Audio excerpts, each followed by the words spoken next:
Good evening, friends. My name is Akash Srivastava, and you're watching me on my podcast Bricks of the Wall. Friends, the issue of manual scavenging has been widely discussed, read, and debated.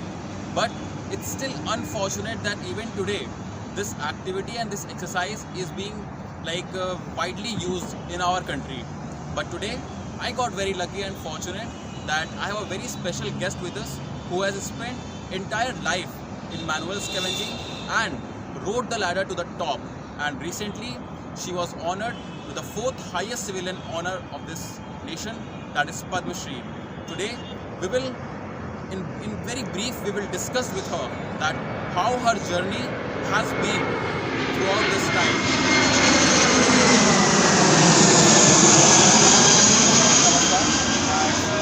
First of all बहुत बहुत शुक्रिया आपका थोड़ा सा हमें time देने के लिए। सो मैम, जैसे कि हम सबको पता है कि आपने बहुत ज़्यादा वक्त अपना मैनुअल स्कैवेंजिंग में गुजारा है और आपने एक अच्छा खासा जो हायरार्की होती है, जो एक पूरी सीढ़ी होती है किसी भी सिस्टम की, वो आपने चढ़ी है। नीचे से लेके आप ऊपर तक पहुँचे हो, आज आप प्रेसिडेंट हो एक manual scavenging international organisation services के। तो मैम, इस बारे में आप हमें बताइए मैम कि वो जर्नी कैसी रही मैम, कब से आपने शुरुआत की मैनुअल स्कैवेंजिंग की और ये जो बड़ा बदलाव था कि आप प्रेसिडेंट बने एक ऑर्गेनाइजेशन के जो मैनुअल स्कैवेंजिंग की इंडस्ट्री को जो सर्विस देती है, ये पूरी जर्नी कैसी रही मैम आपकी? देखिए, मैं तो बचपन से मेलाडोने काम करते थे, क्योंकि हम लोग यही सीखते थे, मम्मी के साथ जाते हैं और यही सीखते हैं। मैं 7 साल की थी तब से मम्मी के साथ जाती थी, मेलाडोने में काम करते थे, देखते थे और सीखते थे। मुझे एक सीखना बहुत ही ज़रूरी था, क्योंकि जैसे हम लोगों की शादी होती है तो ससुराल में वही काम करने को मिलता है मेलाडोने में। तो इस तरह से मैं वही कर रही थी। तो 10 साल की थी तब मेरी शादी होगी बड़े वाली दीदी के साथ। 4 साल के बाद मेरा होना किया था, तो 14 साल की मैं अलवर में आई, क्योंकि माँ के साथ मुझे काम करने को मिला और जब मैं ससुराल में आई तो सासू माँ के साथ करने को मिला। तो मेरी ज़िंदगी में कोई बदलाव भी नहीं था, सिर्फ हम लोगों को क्या कि बस घर बदला था, काम तो वही था। तो वही काम मैं कर रही थी मेलाडोने का। हमारे राजस्थान में इतना घूंघटे हम लोग निकालते लेडीज सब, तो वही काम हम लोग कर रहे थे मेलाडोने में। कोई लेडीज़ आ रही थी जाकर, कोई इधर आ रही थी, कोई उधर जा रही थी। तो डॉक्टर पाठक जी वहाँ पर आए और पूछने लगे कि भाई ये काम तुम क्यों कर रहे हो मेलाडोने का। अब देखिए, किसी ने हमसे सवाल कभी किया ही नहीं था कि ये काम तुम क्यों कर रहे हो। तो हमने कि हम तो यही काम करते और कोई काम नहीं हम लोगों के लिए, तो पीढ़ी दर पीढ़ी काम चला रहा, तो वही काम हम भी करते। तो डॉक्टर पाठक ने कहा कि कोई अच्छा काम करने के लिए दो तो क्या करोगे। अब देखिए, तरह गंदा और घिनौना काम कोई करना चाहता नहीं है, जिससे कि अपमान, हर जगह में अपमान मिलता। तो फिर हमने कहा कि सर हम और क्या कर सकते हैं, क्योंकि हम लोग जैसे हम सिलाई करें तो कोई हमारे जैसे कि हम कपड़े सिलेंगे तो इंच टेप के नाप तो लेंगे ना, तो छू के कारण वो भी नहीं हो सकता था। जैसे कि हम कोई सामान बनाया तो फिर कौन खरीदे। तो इन्होंने कहा कि तुमको अच्छा कोई काम करने के लिए तो करोगे तुम। हमने कहा करेंगे तो ज़रूर, लेकिन भाई हमारे जहाँ रहते हैं वहाँ चलिए आप बसते हैं। क्योंकि मैं पहले बहुत डरती थी आदमी से बात करते हुए। तो हमारा जीरो गेट के नाम से हमारा जो अलवर में रहते हैं वो मशहूर है वो जगह। तो डॉक्टर पाठक जी वहाँ पर गए, तो उनका भी यही सवाल था कि और हम लोग क्या करेंगे, यही काम है।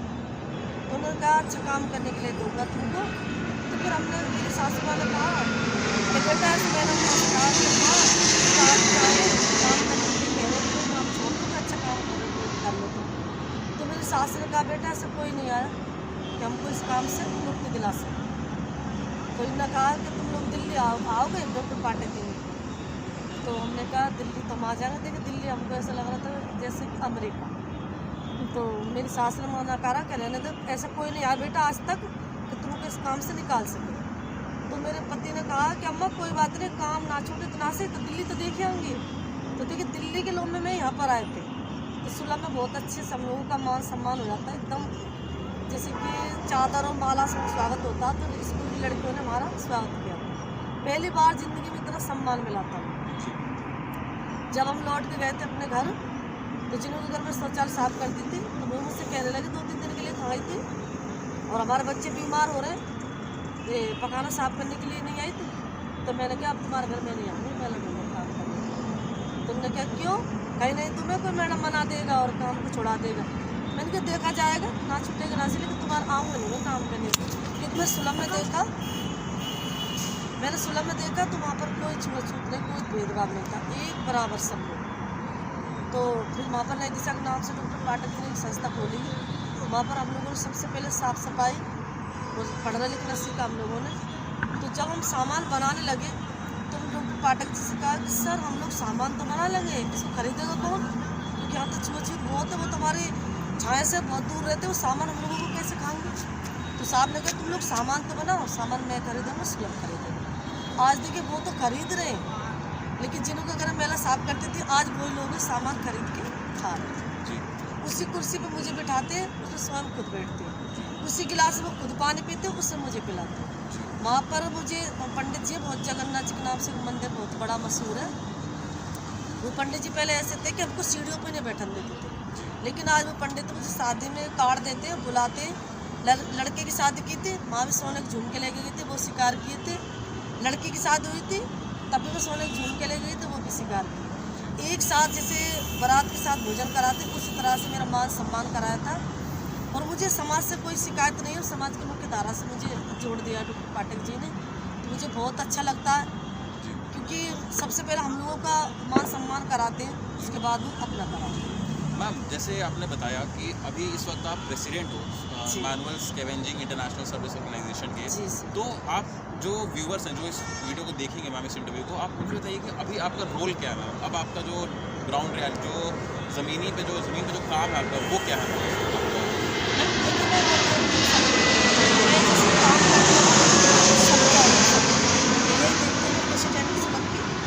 सब देखती हूँ, सभी लेडीज़ों को जो काम करती हैं, पर अचार, पापड़, चबे, कुटन की बत्तियाँ, जूट में पार्लर का काम, सिलाई, कढ़ाई, सब लोग हम करते हैं और मैं देखती हूँ।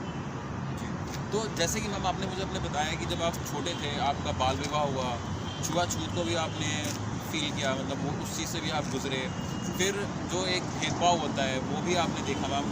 तो क्या चीज़ थी मैम एक जो आप, जिसकी वजह से आप कभी रुके नहीं मैम, मतलब कि आप हमेशा चलते गए, मतलब बढ़ते गए हमेशा आगे, और आज वो दिन है कि जब आपको पद्मश्री मिला है, इस देश के जो फर्स्ट मैन है, प्रेसिडेंट है, उनसे आपको पद्मश्री मिला है। तो वो क्या चीज़ थी मैम जिस वजह से आपको, जिसने आपको मोटिवेट किया हमेशा कि आप कभी रुके नहीं मैम ज़िंदगी में? देखिए मैंने सुलभ में आके सीखा डॉक्टर पाठक जी इसके साल सपोर्टर, क्योंकि वही हमारे, मैं तो उनको कहती हूँ वही गांधी जी हैं और वही हमारे भगवान हैं। जैसे कि मैं कहना चाहती हूँ कि जो देश के पहले प्रधानमंत्री जी हैं जिन्होंने शौच और सफाई की बात की है, और डॉक्टर पाठक तो 50 वर्षों से इस कार्य में लगे हुए हैं, हर जगह शौच सफाई होनी चाहिए। तो उन्होंने मुझे ये सब कुछ समझाते थे, हम यहाँ पर आते थे, सभी लेडीज हम आते थे और आज भी आए रहे हैं। तो बस मैंने ये सोचा था कि मन में कि जब ये यहाँ पर सुलभ में सभी लेडीज से एक बराबर रहते हैं, छोटा बड़ा कोई नहीं, तो हम लोग क्यों नहीं अपने अलवर में ऐसे रह सकते? तो यहाँ पर मुझे देख के हिम्मत और ताकत मिली, यहाँ की लेडीज़ों ने देख के। तो मैंने बस यही सोचा कि मैं पलट के बिल्कुल देखूँगी नहीं और मुझे आगे ही जाना है। तो मैं चाहती हूँ कि बस सब लेडीज से अच्छे से रहें और अपना आगे बढ़ें, क्योंकि हम लेडीज से क्या करते हैं, हम लेडीज क्या सोचते हैं कि सिर्फ हम लोगों को घर का ही काम करना है और कोई काम नहीं करना, बस बच्चे उनको अपने उनको पालन पोषण करना है और बस अपना घर का काम करना है। तो जब तक हम बाहर नहीं निकलते कुछ नहीं समझ पाते। तो मैं सभी लेडीज़ों से कहती हूँ कि बाहर निकलना चाहिए, लड़कियों को पढ़ाना चाहिए, क्योंकि जब तक हम लोग पढ़ते लिखते नहीं तो कुछ समझ नहीं आती। तो मैं तो चाहती हूँ कि सभी लड़कियाँ पढ़ें और आगे बढ़ें, और लेडीज़ घर थोड़ा सा समय दें बाहर के लिए और कुछ समझे देखें। मैम आज भी इस वक्त भी सोसाइटी में जो मैनुअल स्कैवेंजिंग है वो अभी भी जो एक्टिविटी है उसका उपयोग हो रहा है। आज भी जो मर्द हैं, जो विमेन हैं, वो लोग आज भी जाती हैं, नाला साफ़ करती हैं हमारी सोसाइटीज़ में। तो इस चीज़ को आपने बहुत करीब से फील किया है अपनी लाइफ में, तो इस बारे में बताइए मैम कि ये चीज़ कितनी मुश्किल है और सरकार को जल्द से जल्द इस चीज़ को देश में इसको बंद कर देना चाहिए, रोबोट्स का यूज़ करना चाहिए, जो भी ऑल्टरनेटिव है, जो भी दूसरे उपाय हैं उनका उपयोग करना चाहिए। तो क्या लगता है मैम कि ये इतना मुश्किल है मैम ये काम, इसके बारे में थोड़ा बताइए मैम प्लीज़। देखिए हो जाएगा धीरे धीरे, क्योंकि मुझे भी काफ़ी टाइम लगा इसमें, मैं 2003 से हूँ, मुझे भी काफ़ी समय लगा इस चीज़ में, क्योंकि हम लोग, मैं ये नहीं कह रही कि वो काम करते ठीक है, नाले का काम एक अलग होता है और शौचालय सफाई करने का भी एक काम अलग होता है। वो एकदम कच्चा शौचालय होता है, उससे हर किसी को नफरत होती है। आज मैं ये कहती हूँ कि मुझे भी नफरत है इस चीज़ से।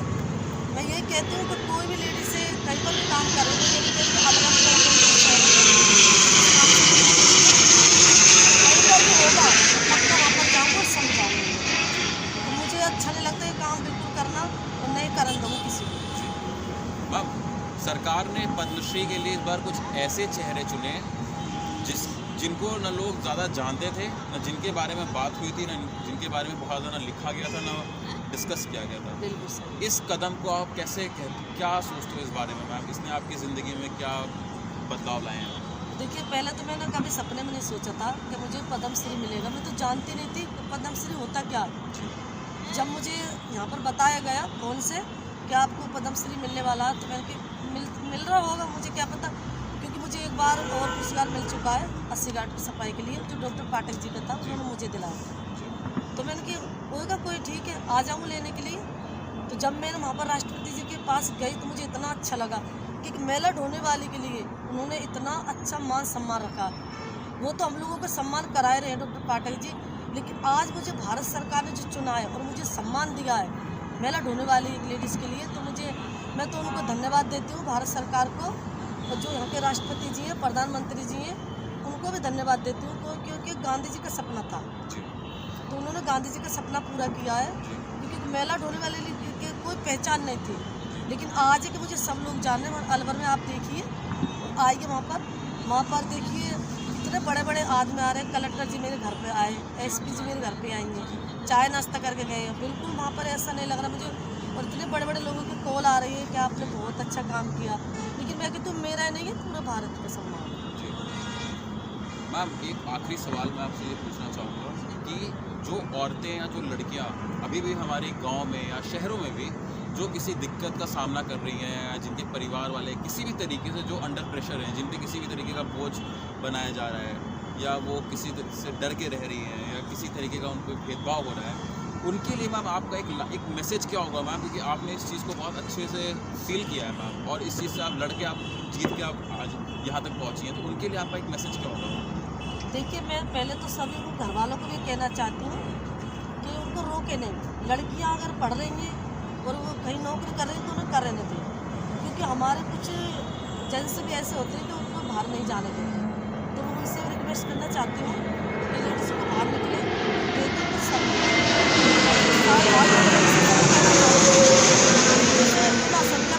हम कमजोर हैं, तो आजकल विदेश में देखिए आप, लड़कियाँ एरोप्लेन चला रही हैं, गाड़ी चला रही हैं, तो ऐसा कुछ नहीं है कि लेडीज़ें कर नहीं सकती, बहुत कुछ कर सकती है वो, अगर अपने आप में हिम्मत रखे तो। जी। क्योंकि हम लोगों को तो डॉक्टर पाठक जी ने हिम्मत दी, लेकिन मैं कहती हूँ, मैं उनको देना चाहती हूँ कि मुझे देखिए, मैं पहले कुछ नहीं जानती थी, नहीं बोलना जानती थी, नहीं किसी से बात करना जानती थी, लेकिन आज ही मैं उनसे सबसे कहना चाहती हूँ थोड़ा बाहर निकले और उसको सीखें। मैम, ऐसे 3-4 नाम आप ले सकती हैं जिन्होंने इस आपका जो ये एक सफ़र रहा है यहाँ तक पहुँचने का, पद्मश्री पाने तक का, इसमें जिन लोगों ने बहुत ही महत्वपूर्ण भूमिका निभाई है, आप उनमें से किसी का आप जिक्र करना चाहें? मैं तो देखिए डॉक्टर पाठक जी का सबसे पहले जिक्र करूँगी, क्योंकि मुझे उन्होंने इस काम से निकाला है। वही मैंने गांधी जी नहीं देखे, कि मैं यही कहती हूँ गांधी जी बिल्कुल ऐसे हैं। और जिसके प्रधानमंत्री जी हैं, मोदी जी भी अच्छे आदमी हैं, जिन्होंने ऐसी लेडीज़ों को और ऐसे आदमियों को निकाला जो कभी उनको पहचान नहीं थी, लेकिन आज एक उनकी वजह से इतना मान और सम्मान सब लोग दे रहे हैं। मिले हैं आप प्रधानमंत्री जी से? हाँ जी, कई बार मैंने मुलाकात हुई है, और बहुत ही अच्छे प्रधानमंत्री जी भी, राष्ट्रपति जी भी बहुत अच्छे हैं, और बात डॉक्टर पाठक जी बहुत अच्छे। तो मैं तो देखिए उनको धन्यवाद देती हूँ कि उन्होंने मुझे चुना। एक मेला ढोने वाले के लिए कोई पहचान नहीं थी, लेकिन आज है कि सब दुनिया जानने मुझे, मेरा देश क्या विदेश जान रहा मुझे, तो मुझे तो खुशी है ही है, लेकिन बाकी सभी लोगों को खुशी है। Thank you ma'am. धन्यवाद। So friends, that was Usha ma'am who has just received Padma Shri award from president, and one thing, एक चीज़ है जो मैं आप सबको बताना चाहूँगा कि जैसे मैं आपने कहा कि मैम को उनके कास्ट की वजह से बहुत ज़्यादा भेदभाव सफ़र करना पड़ा। मेरी कास्ट वैसे श्रीवास्तव में मैं कायस्थ हूँ, पर आज जब मुझे मौका मिला मैम से मिलने का इंदिरा गांधी इंटरनेशनल एयरपोर्ट पे, मैंने तुरंत मैम के पैर छुए। तो मुझे लगता है कि अब वो वक्त बदल गया है जब हम लोग इन सब भेदभाव को, कास्ट को लेके, रिलीजन को लेके, इन सब चीज़ों को आगे लेके चलें, बल्कि जो काम होता है सिर्फ वही एक आदमी को या औरत को एक अच्छा मुकाम दिला सकता है, और यही एक बेस लाइन, यही एक पैरामीटर होना चाहिए, सिर्फ काम और कुछ भी नहीं। न धर्म, न कास्ट, न कम्युनिटी, न किसी का काम कि वो क्या कर रहा है सोसाइटी में, किस तरीके के वो रोल प्ले कर रहा है, वो चीज़ें, वो पैरामीटर्स इतने स्ट्रॉन्ग नहीं होने चाहिए कि उसकी वजह से किसी के साथ डिस्क्रिमिनेशन किया जाए। So that was Akash Srivastava, and you are watching this episode on Bricks of the Wall.